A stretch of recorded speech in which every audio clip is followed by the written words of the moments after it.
I'm a 34-year-old single dad named Marcus, and I've been raising my son Tyler on my own since he was 2 years old. His mom left when things got hard, and I won't lie, those early years were brutal. I worked double shifts as a network administrator, learned to braid hair through YouTube tutorials, and became the dad who knew every kid's name at the playground. Tyler's 8 now, and he's the best thing that ever happened to me. He's got this quiet, thoughtful way about him, always observing before he speaks, and he's crazy smart for his age. We've got our routine down, just the two of us against the world, and honestly, I wouldn't have it any other way. But here's the thing about being a single parent. You learn pretty quickly who's actually in your corner and who just pretends to be when it's convenient. My older brother Cameron, 38, married to his wife Vanessa for 10 years, with 3 kids of their own, has always been what I'd call conditionally supportive. When I needed help moving into my apartment 6 years ago, he was too busy. When I asked if Tyler could hang out with his cousins during a work emergency, suddenly their schedule was packed. But when Cameron needed someone to house sit for 2 weeks while they went to Hawaii, or when he wanted to borrow my truck to move furniture, well, then family was everything. I've learned to manage my expectations, you know? I don't ask for much anymore. I take care of Tyler and myself, and I keep my distance from the drama. But my mom, bless her heart, she's always trying to force this picture-perfect family dynamic that just doesn't exist. She's constantly organizing family dinners and get-togethers, insisting that the cousins need to spend time together, that blood is thicker than water, all those cliches that sound nice, but ignore the actual reality of how people treat each other. Last month, Mom called me about Cameron's birthday. She wanted to do something special at the Ocean View, this upscale seafood restaurant right on the waterfront that Cameron had been talking about for months. The place isn't cheap. We're talking appetizers starting at $25, entrees running $50 to $70. The kind of place where they put your napkin in your lap for you, and the water comes in fancy glass bottles. Mom said she'd already made a reservation for all of us, that it would be her treat, a nice family celebration. I was hesitant because Tyler and I usually stick to our budget pretty carefully, and I didn't want to end up in a situation where I'd feel obligated to chip in for an expensive meal I hadn't planned for. But Mom insisted it was completely covered, that I shouldn't worry about anything, that she just wanted all her boys and grandkids together for one nice evening. She specifically said, and I remember this clearly because I even repeated it back to her to make sure I understood, "Marcus, I'm paying for everything. You and Tyler just show up and enjoy yourselves." So I agreed. Tyler was actually excited about it because Cameron's oldest son, Derek, is 9, and despite the weirdness between Cameron and me, Tyler and Derek get along pretty well when they actually get to see each other. Tyler asked if he could wear his button-up shirt, the navy blue one we got for school pictures, because he wanted to look nice for the fancy restaurant. That's just who he is, this thoughtful, considerate kid who tries so hard to do the right thing in every situation. The day of the dinner, I was running late from work. Nothing crazy, just one of those days where everything takes 15 minutes longer than it should. A last-minute server issue came up right as I was about to leave, and I had to walk a junior tech through fixing it because if I didn't, the whole system would have been down overnight. I texted Cameron at 6:47 p.m., the reservation was for 7 p.m., and told him I was on my way but running about 20 minutes behind, that Tyler and I would be there by 7:20 at the latest. He didn't respond, which wasn't unusual for Cameron. He's never been great about answering texts. I didn't think much of it. Tyler and I got to the restaurant at 7:18 p.m. The hostess directed us to the private dining area in the back, this beautiful room with floor-to-ceiling windows overlooking the marina, soft lighting, and crisp white tablecloths. And that's when I saw it.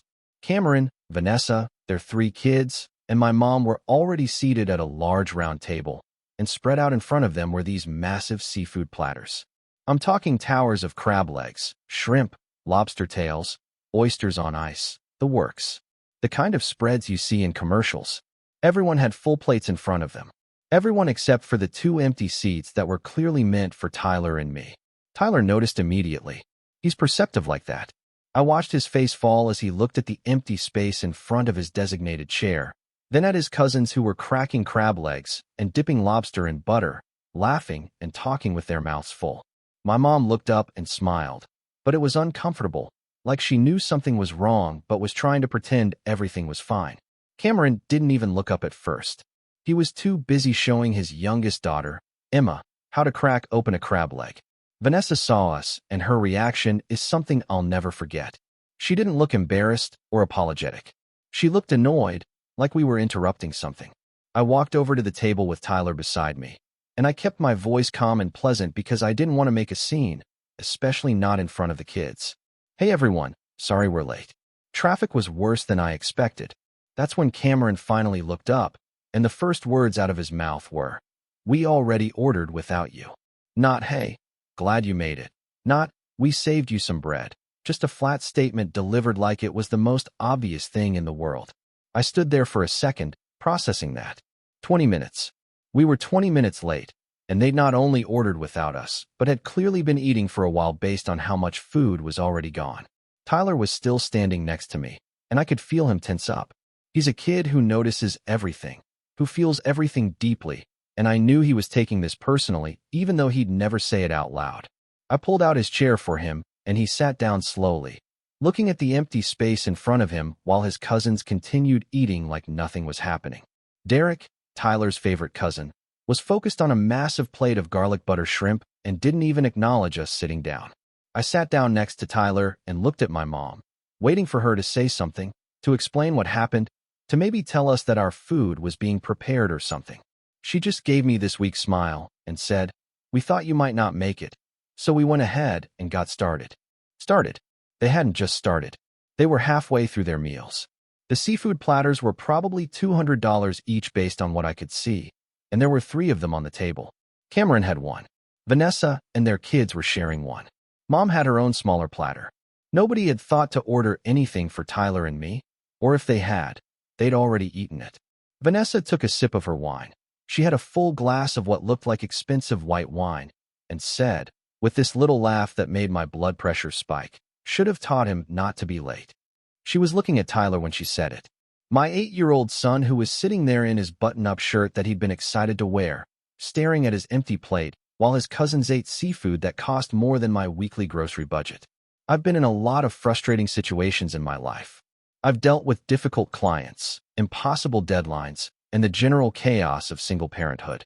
But in that moment, something shifted in me. This wasn't about me being late. This was about respect, about consideration, about basic human decency. Tyler hadn't done anything wrong. He'd been excited about this dinner, had asked to wear his nice shirt, had talked about seeing his cousins all week. And now he was sitting at a table full of family, watching everyone eat while he had nothing, being told it was essentially his fault for being late when he's 8 years old and has no control over when we leave the house. I looked at Vanessa, then at Cameron, then at my mom. I reached over and put my hand on Tyler's shoulder, gave it a gentle squeeze. He looked up at me with those big eyes that were trying so hard not to show how hurt he was. I made a decision right then. I wasn't going to make excuses. I wasn't going to apologize for being 20 minutes late. I wasn't going to let Tyler feel like he deserved to be treated this way. I sat back in my chair, completely calm, and said clearly enough for everyone at the table to hear, "I'll remember this." The table got quiet. Cameron looked up from his plate with this confused expression, like he couldn't figure out why I would say something like that. Vanessa stopped mid-sip of her wine. Mom's face went pale. I could see her opening her mouth to say something, probably to try to smooth things over, to minimize what had just happened, to make it seem like I was overreacting. But before she could speak, a man in a black suit approached our table. He was maybe 50, with silver hair and the kind of presence that comes from years of managing high-end establishments. He stopped right next to me and said, "Mr. Patterson, I'm Richard Chun, the general manager. I wanted to personally check on your party this evening. Is everything satisfactory?" I looked up at him, and something about his timing, about the way he was looking at the table with this professional but knowing expression, made me realize that the wait staff had noticed what happened. They'd seen a father and son arrive to a table where everyone else was eating, had watched us sit down in front of empty plates, had probably heard Vanessa's comment. And Richard Chun, this manager who ran a restaurant that prided itself on excellent service and making customers feel valued, had decided to come over himself. I glanced at Tyler, who was still staring at his empty plate, then at Cameron and Vanessa, who suddenly looked uncomfortable. I stood up slowly, and as I did, I said to Richard Chun, loud enough for the whole table to hear, "Mr. Chun, thank you for checking in. I appreciate that." I kept my voice calm and measured, and I could see Cameron shifting in his seat. Vanessa putting down her wine glass with a little too much force. My son Tyler and I just arrived, and it seems there was some confusion about the ordering. We'd love to see menus when you have a moment. Richard Chun nodded, his professional demeanor never wavering, but I caught something in his eyes, a flicker of understanding, maybe even sympathy. Of course, Mr. Patterson. I'll have your server bring them right away. And please, allow me to send over some appetizers for you and your son while you decide. Compliments of the house. He gave a small, courteous nod to the table, his gaze lingering just a fraction of a second longer on Cameron and Vanessa, then walked away. The silence that followed was thick enough to cut with a knife. Cameron cleared his throat and went back to his crab legs like nothing had happened, but his movements were stiff, mechanical. Vanessa was staring at her plate, her face slightly flushed. Mom finally spoke up, her voice overly bright and cheerful in that way that people use when they're trying to pretend everything is fine when it very clearly is not. Well, I'm so glad you both made it. Tyler, honey, how's school going? Are you excited for summer break? Tyler, bless his heart, has always been polite even when he's hurting. It's good, Grandma. Yeah, I'm excited for summer. His voice was quiet, smaller than usual. Derek finally looked up from his shrimp and said, Hey Tyler, did you beat that game level you were stuck on? And just like that, Tyler's face brightened a little. Yeah, it took me like 30 tries, but I finally got past the ice boss. Derek grinned. That's awesome. That level is so hard. I kept falling off the platforms. The two of them started talking about the game, and I watched Tyler slowly start to relax, to remember that at least his cousin cared that he was there. Cameron's middle child, Sophie, who's 7, chimed in asking Tyler about his favorite character, and soon the 3 younger kids were in their own little conversation while the adults sat in this uncomfortable silence. A server arrived with menus for Tyler and me, along with a beautiful appetizer platter, seared scallops, crispy calamari, and these little crab cakes that looked incredible. Compliments of Mr. Chun, the server said with a warm smile, setting it down directly in front of Tyler. And I'll be right back with some fresh bread and water for you both. Tyler's eyes went wide looking at the food, and he glanced up at me for permission. Go ahead, buddy. Dig in. He carefully took one of the crab cakes, and I watched him take a bite, his whole face lighting up. Dad, this is really good, he whispered to me.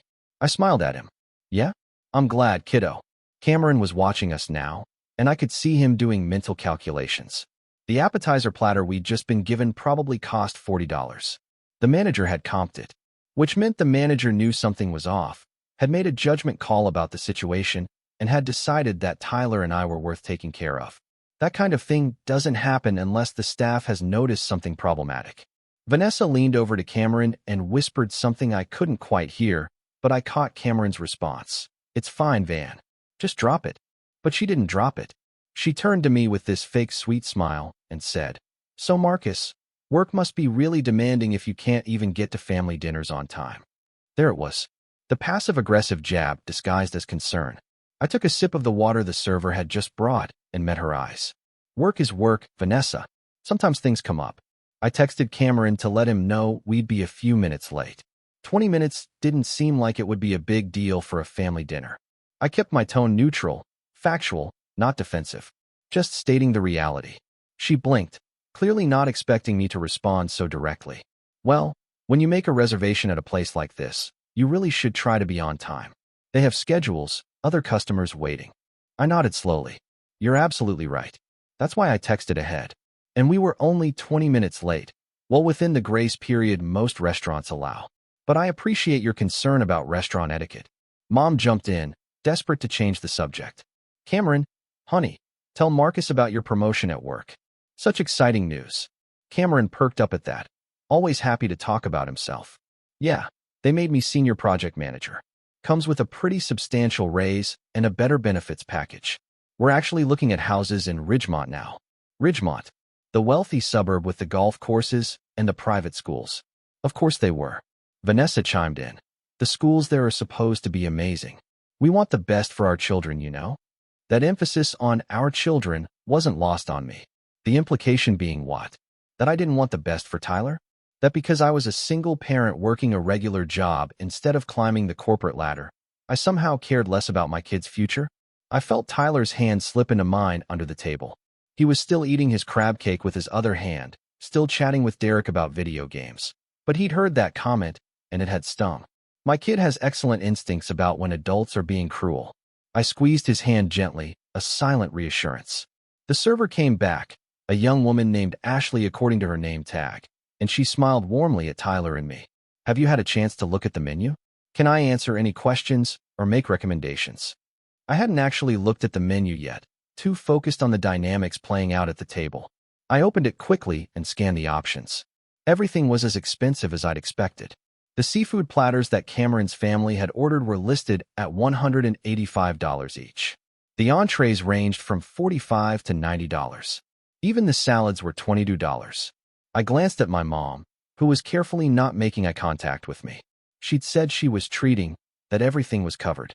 But looking at this table, at the amount of food that had already been consumed, I was starting to wonder what her actual plan had been. Had she budgeted for Tyler and me to order full meals too? Or had the assumption been that we'd just show up on time and share what everyone else was eating? Tyler was looking at the kids' menu, which thankfully had more reasonable options, $12 to $18 for things like fish and chips or chicken tenders. But this was supposed to be a special dinner at a fancy restaurant. I didn't want him ordering chicken tenders because it was the cheapest thing on the menu while his cousins had been eating lobster tails and crab legs. Tyler, what looks good to you? I asked him. He bit his lip, studying the menu. Though the fish and chips sound good. It came out as a question, like he was asking for permission, like he was worried about the price even though he was 8 years old and shouldn't have to think about those things. You sure? You could get the seared salmon if you want, or the shrimp scampi. This is a special dinner. You can get something special. His eyes widened. Can I really? Of course you can, buddy. He looked back at the menu with this careful concentration, then pointed to an item. The macadamia-crusted mahi-mahi. It says it comes with garlic mashed potatoes and grilled vegetables. I looked at the price, $52. A perfectly reasonable choice given what everyone else at the table had ordered. That sounds delicious. Great choice. Cameron's head snapped up at that. Marcus, that's a $50 entree. I met his eyes. I can read, Cameron. And everyone else at this table has been eating food that costs just as much, if not more. Tyler should get to enjoy a nice meal too. Vanessa actually scoffed. We ordered for our children before you got here. We didn't think you'd be comfortable with us ordering expensive meals for Tyler without asking first. The spin on that was impressive. They'd ordered without us, excluded us completely, and now we're framing it as being considerate of my financial boundaries. I smiled, and it wasn't a friendly smile. How thoughtful of you to consider my comfort level. I appreciate that. Tyler will have the mahi-mahi, and I'll have the lobster tail and filet mignon combination, please. I said that last part to Ashley, who was still standing there patiently. The combination platter I'd just ordered was $95. I watched Cameron's jaw tighten. Ashley nodded, writing it down. Excellent choices. And how would you like your filet prepared, sir? Medium rare, please. Perfect. I'll get those orders in right away. As she walked away, Vanessa was staring at me like I'd just announced I was ordering a solid gold hamburger. Marcus, that's almost $100 meal. I took a sip of my water. Yes, it is. Is that a problem? Mom finally spoke up, and her voice was strained. Honey, I thought maybe you and Tyler could just share something, you know, since you were running late and all. And there it was. The truth. Mom had budgeted for Tyler and me to show up on time and share from the communal platters. When we were late, everyone had just gone ahead and eaten what was meant to be shared, and now suddenly our ordering our own meals was an issue. But here's the thing. Mom had specifically told me she was treating, that I shouldn't worry about cost, that we should just show up and enjoy ourselves. I had that conversation saved in my text messages. I checked before we left because I wanted to be absolutely sure I understood correctly. Mom, when you invited us to this dinner, you said you were treating and that we shouldn't worry about anything. Were you not planning to cover meals for Tyler and me? I asked it calmly, genuinely, like I really just wanted clarification. She looked uncomfortable, glancing at Cameron, then back at me. Well, yes, of course I was planning to cover it, but I thought you'd be here on time, and we'd all share the Platters family style. I didn't budget for everyone to order separate entrees. Cameron jumped in. Mom's on a fixed income, Marcus. She can't afford to drop $600 on one dinner. I looked at Cameron, really looked at him. My older brother, who'd just been bragging about his promotion and raise, who was looking at houses in Ridgemont, who had a wife sitting next to him wearing what looked like a David Yurman bracelet that probably cost $3,000. Then maybe you should offer to chip in for the dinner, Cameron. You know, since it's your birthday and you're doing so well financially. The silence that fell over the table was deafening. Even the kids stopped talking, sensing the tension. Vanessa's face turned red. Are you seriously suggesting that we should pay for your meal? I shrugged. I'm suggesting that if Mom can't afford to treat everyone like she offered to do, then maybe her son, who's celebrating his birthday and just got a substantial raise, could help out. Or we could all pay for our own meals. That would work too. Cameron's face was flushed now. You know what, Marcus? This is exactly like you. Show up late, make everything awkward, then act like you're the victim. I felt Tyler's hand tighten in mine. I kept my voice level. I texted you that I was running 20 minutes late. You chose to order without us, chose not to save us any food, and your wife made a comment about how I should have taught my son not to be late. Now you're upset because I ordered a meal for myself and my child at a dinner I was told was being treated. I'm not acting like a victim, Cameron. I'm just not pretending this is normal family behavior. Vanessa leaned forward. We have 3 children to feed. You have 1. Maybe you don't understand how expensive it is to raise multiple kids, but we can't afford to subsidize your meals just because you can't manage your time properly. And there it was again. The constant implication that I was somehow failing as a parent, that my life was easier because I only had 1 child, that I was irresponsible and disorganized.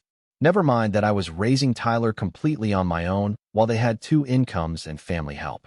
Never mind that I'd never once asked them for money or support. Never mind that I'd been explicitly told this dinner was being treated. Mom was looking like she wanted to disappear into her chair. Boys, please, let's not do this here. It's supposed to be a nice family dinner. I turned to her. Mom, I love you.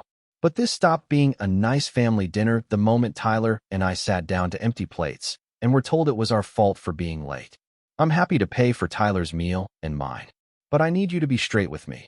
Were you actually planning to cover our meals, or was the invitation conditional on us showing up exactly on time and eating only what was left over from everyone else's platters? She opened her mouth, closed it, looked at Cameron, then back at me. I thought we'd all share. That's how we usually do family dinners. We haven't had a family dinner at a restaurant this expensive before, Mom. And sharing would have been fine if you'd communicated that to me. But you didn't. You said you were treating, that I shouldn't worry, that we should just show up.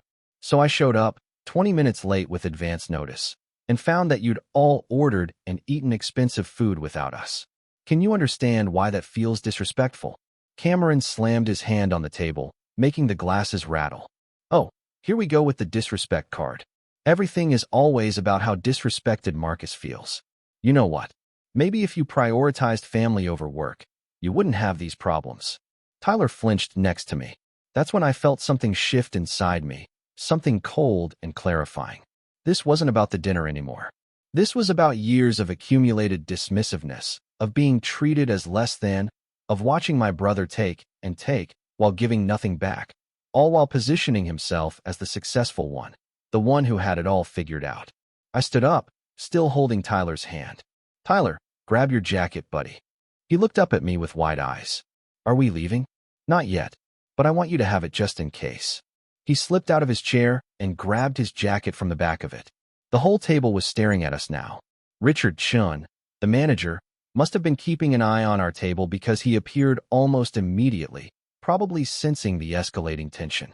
Is everything all right, Mr. Patterson? I turned to him with a calm smile. Mr. Chun, I apologize for the disturbance. I have a question about the bill for this table. Who's currently set up to pay for it? He glanced at the table, then back at me. The reservation was made under Mrs. Patterson's name. He nodded toward my mom. And she indicated when booking that she'd be covering the meal. I nodded. And what's the total looking like so far, if you don't mind me asking? He pulled out a small tablet from his suit jacket and tapped on it a few times. With the current orders and what's been consumed, we're looking at approximately $740 before tax and gratuity. I heard Mom make a small gasping sound. Cameron's face went pale. $740. The 3 seafood platters alone were over $500. Add in drinks, Vanessa's wine, the kids' sodas and desserts they'd probably order later. And yeah, It made sense. But that was way more than Mom could afford on her retirement income. I'd known that, which is why I'd been surprised when she offered to treat in the first place. I looked at Cameron. Your platter was $185.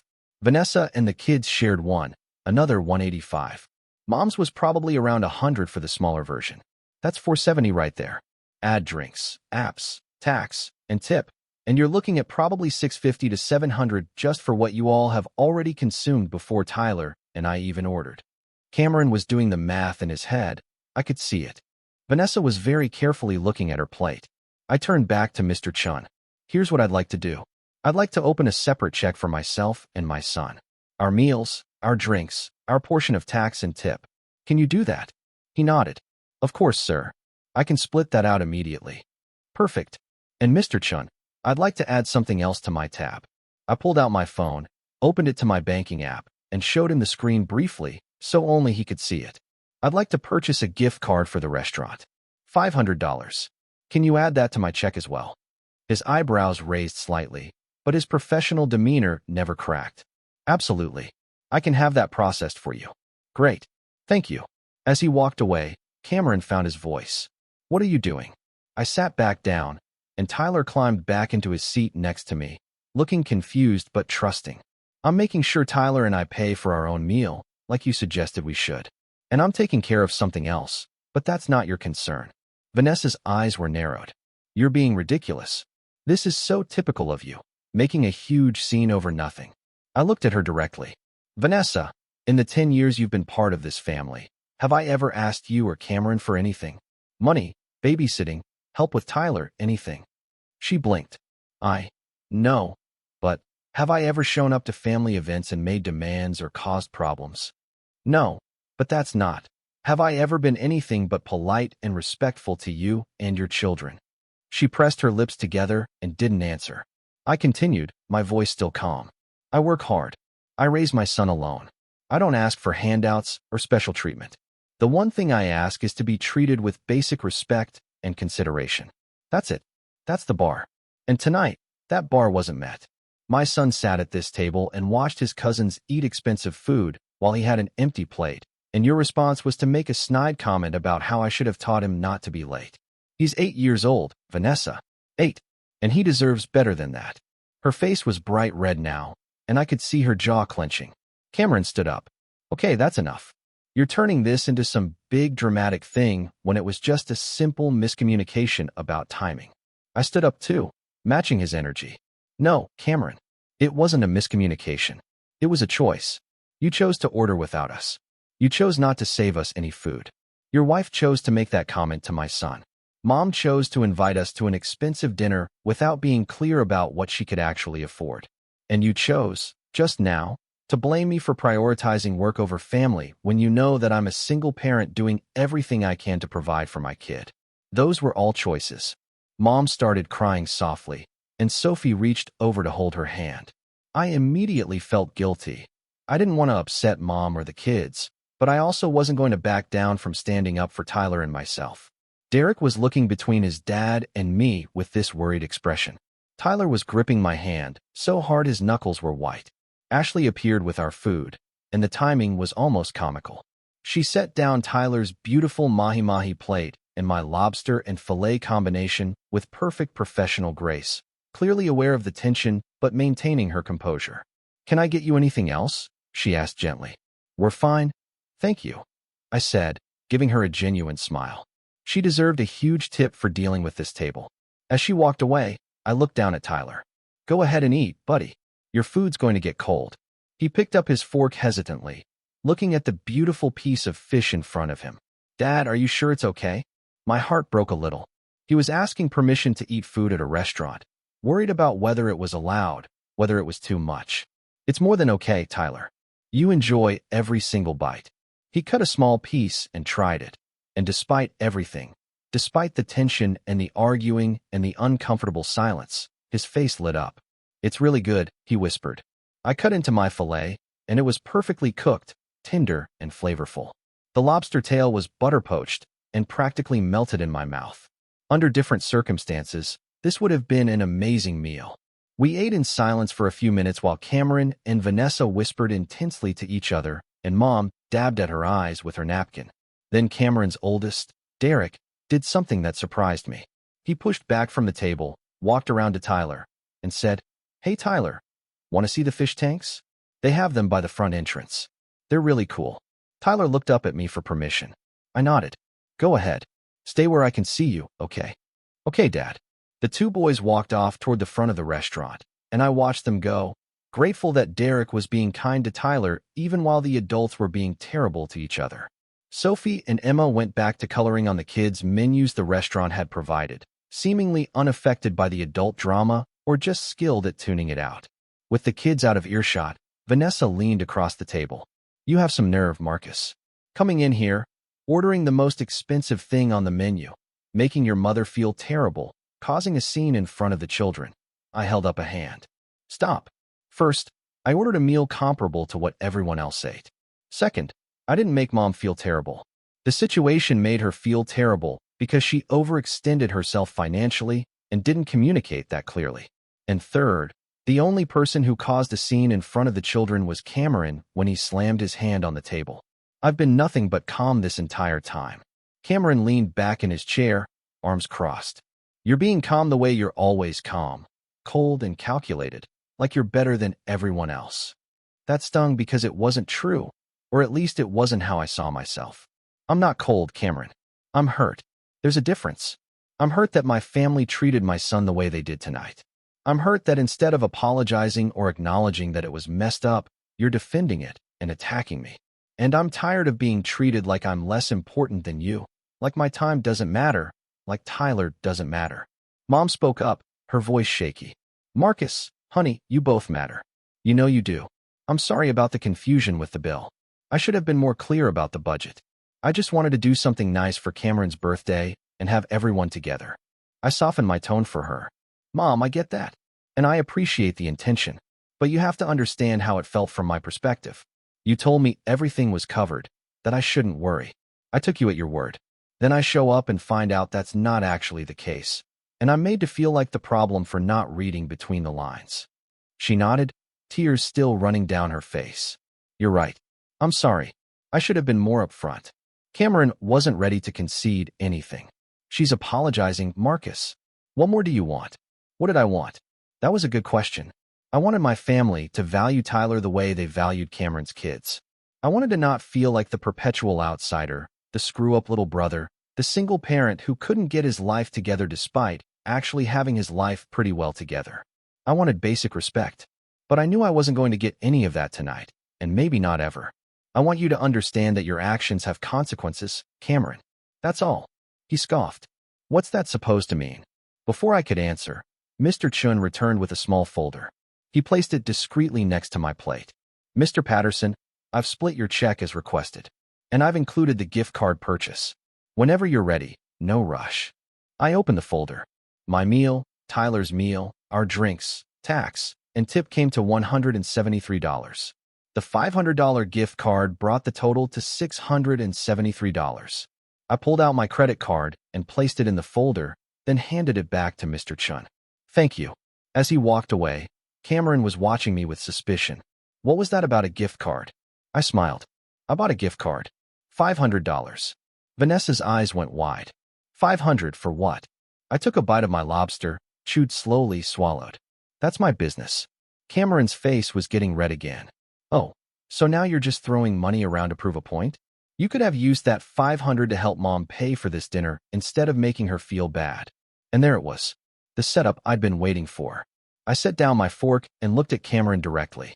"Actually, Cameron, that's exactly what the gift card is for. It's for Mom." I turned to her. "Mom, Mr. Chun is going to bring you a $500 gift card for this restaurant. It's yours. You can use it for future dinners. You can give it to Cameron and Vanessa as a birthday gift. You can take your book club here, whatever you want. But it's paid for, and it should cover most of tonight's bill with some leftover." Mom's mouth fell open. Cameron and Vanessa looked stunned. Mom started crying harder, but this time they seemed like different tears. "Marcus, you didn't have to. That's too much." I reached across the table and took her hand. "Mom, you wanted to do something nice for your family. You wanted everyone together. That was a beautiful intention, and I don't want you to be stressed about the money. So now you don't have to be. Happy birthday, Cameron. The look on Cameron's face was something I'd remember for a long time. It was confusion mixed with shame mixed with anger, like he couldn't quite process what had just happened. He'd spent the whole dinner positioning me as the irresponsible one, the one who couldn't manage money or time, the lesser brother. And I'd just dropped $500 like it was nothing to make sure our mother didn't have to stress about a bill his birthday dinner had created. Vanessa found her voice first. That's very generous, Marcus. Her tone was stiff, forced. I nodded. Family takes care of family, right? Isn't that what you're always saying, Cameron? He didn't respond. He just sat there, jaw tight, staring at his plate. Mr. Chun returned with my credit card and receipt, along with an elegant envelope. He handed the envelope to my mom. Mrs. Patterson, this is your gift card. $500, as requested by your son. It never expires, and you can use it anytime. Mom took it with shaking hands. Thank you. Thank you so much.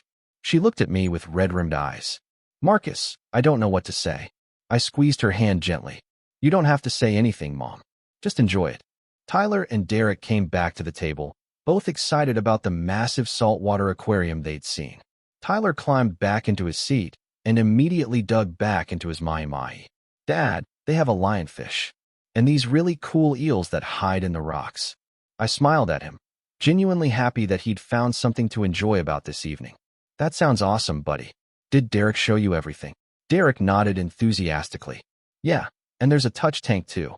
Can we go look at it after dinner? He directed that question to Cameron, who seemed to shake himself out of whatever thoughts he'd been lost in. Yeah, sure. We can check it out. The rest of the dinner passed in uncomfortable silence among the adults. The kids chattered and laughed, blissfully unaware of the undercurrents. Sophie and Emma ordered dessert, chocolate lava cake and strawberry cheesecake, and Tyler asked if he could have the key lime pie. I told him of course he could. When the desserts came, Tyler insisted on sharing his pie with me, so we split it. It was tart and sweet and perfectly balanced, and watching Tyler enjoy it made the whole terrible evening worth it. When we were finished, Mom used her new gift card to pay for the remaining bill. The look the server gave her when she handed it over, surprised and pleased, told me that Mom was probably going to get excellent service here for a long time. We all walked out together, and in the parking lot, there was this awkward moment where nobody knew quite what to say. Mom hugged me tightly and whispered in my ear, "Thank you, sweetheart, for everything." I hugged her back. "Love you, Mom." She bent down and hugged Tyler too. "Love you, my sweet boy. I'm sorry about tonight." Tyler, being Tyler, just hugged her back and said, "It's okay, Grandma. The fish was really good." Cameron stood there with his hands in his pockets, and for a moment I thought he might actually apologize or acknowledge something. But then Vanessa took his arm and started walking toward their car, and the moment passed. Derek ran up and gave Tyler a fist bump. "See you later, T." "See you, Derek." As we walked to my car, Tyler slipped his hand into mine. We got in, buckled up, and I started the engine. Before I pulled out of the parking space, Tyler said quietly, "Dad, why were Uncle Cameron and Aunt Vanessa being so mean?" I gripped the steering wheel, trying to figure out how to explain adult pettiness and family dysfunction to an 8-year-old. I took a deep breath and looked at Tyler in the rearview mirror. Sometimes, buddy, people get so caught up in their own stuff that they forget to think about how their actions affect others. It wasn't about you. You didn't do anything wrong. He was quiet for a moment, then said, "But Aunt Vanessa said you should have taught me not to be late. Like it was my fault." My heart clenched. "Tyler, listen to me. You are 8 years old. You have no control over when we leave the house or what time we get places."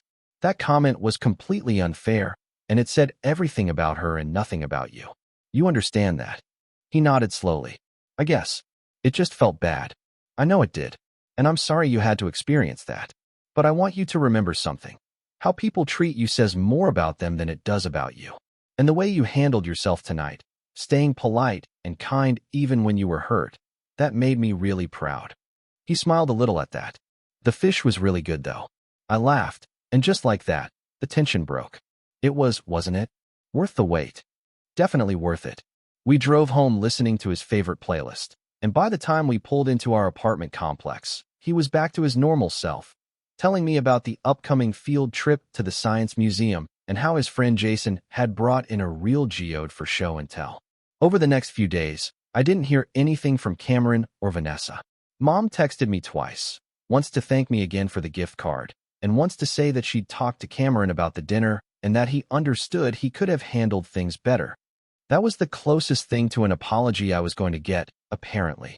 I didn't push it. I'd said what I needed to say. I'd stood up for Tyler and myself, and I'd made sure Mom wasn't financially stressed. That was enough. But then, about a week later, something interesting happened. I was at work when I got a call from an unknown number.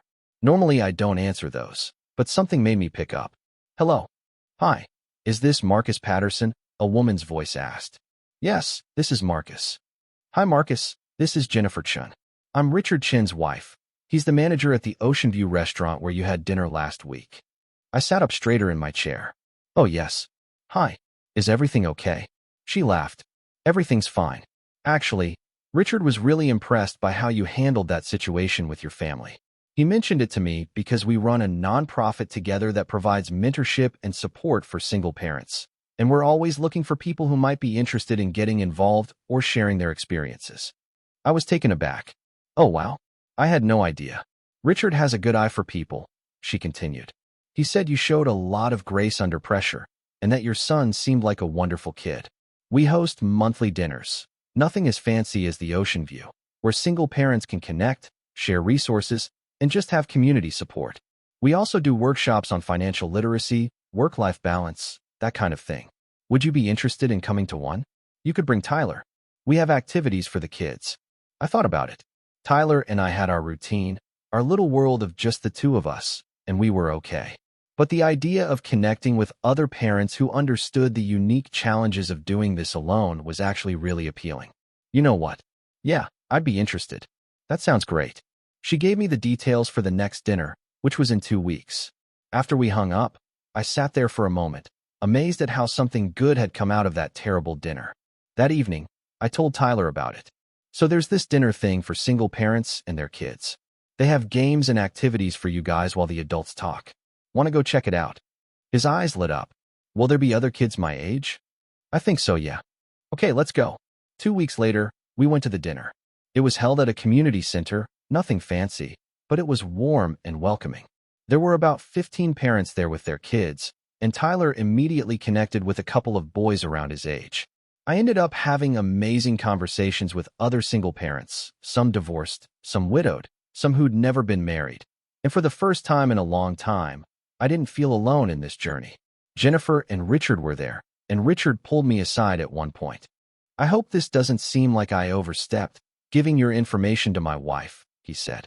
But I've been managing restaurants for 20 years, and you learn to read people. I saw what happened at that table, and I saw how you handled it. That took character. I shook my head. I was just standing up for my kid. Exactly, he said.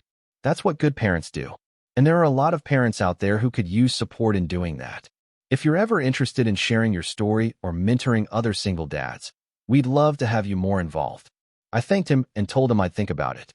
As Tyler and I drove home that night, he was buzzing with excitement about his new friends and the games they'd played. Dad, can we go back next month? Absolutely, buddy. This was way better than Uncle Cameron's birthday dinner, he said matter-of-factly, and I burst out laughing. You know what? You're absolutely right. About a month after that, I got a text from Cameron. It was short. Mom wants to do a family dinner at her house next weekend. Will you and Tyler come? I stared at the text for a long time. Part of me wanted to say no, to protect Tyler and myself from more potential hurt. But part of me remembered that Derek had been kind to Tyler, that Mom had cried and thanked me. That family was complicated and messy, but still family. I texted back, we'll come. But Cameron, I need you to understand something. Tyler is just as much a part of this family as your kids are. He deserves to be treated with the same respect and consideration. If that's not something you can do, then it's better if we don't come. The 3 dots appeared, disappeared, appeared again. Finally, you're right. I'm sorry about how that dinner went. We'll do better. It wasn't a perfect apology. It didn't address everything that had been said or done, but it was something, and I decided it was enough to try again. The dinner at Mom's house was different. Cameron and Vanessa were noticeably more careful with their words. They asked Tyler about school, about his interests, actually listened when he answered. Vanessa even complimented the drawing he'd made in art class that I'd brought to show Mom.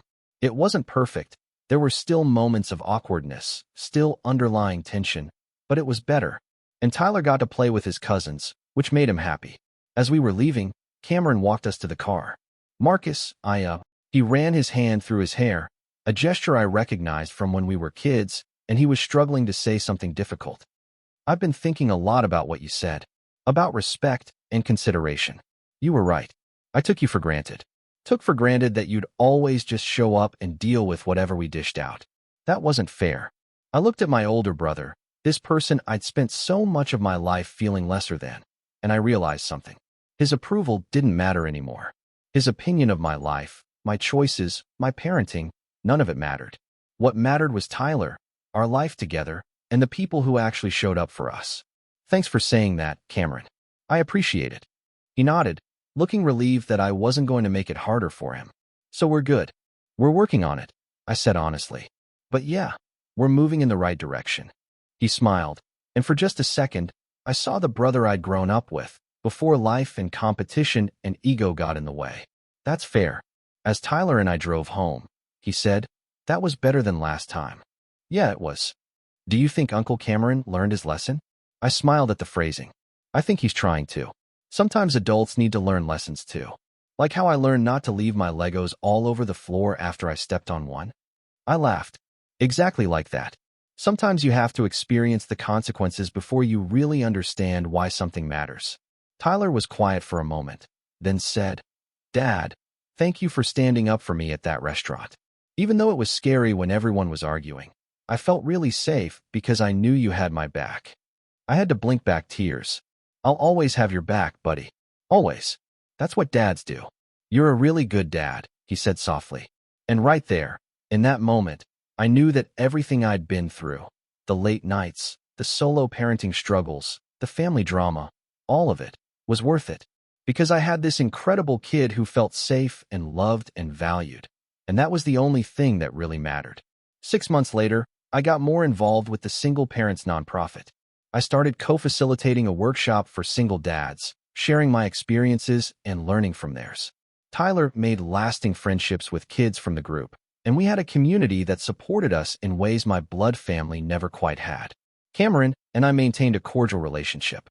We weren't best friends, probably never would be, but we could sit at the same table without tension, and our kids could be cousins. That was enough. And whenever Mom wanted to do a family dinner, we had a standing arrangement.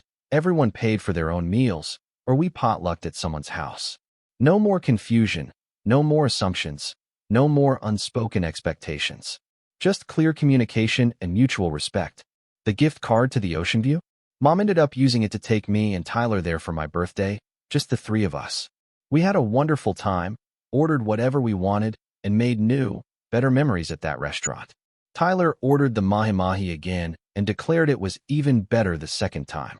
As I sat there watching my son happily eating his fish, chatting with his grandmother who was genuinely present and engaged, I thought about that terrible night weeks before.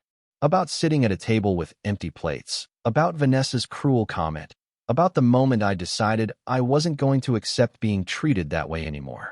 Sometimes standing up for yourself and your kid means making scenes. Sometimes it means being calm when others expect you to explode. Sometimes it means spending money you'd rather save just to prove a point. And sometimes, just sometimes, it means that out of something really painful comes something unexpectedly beautiful.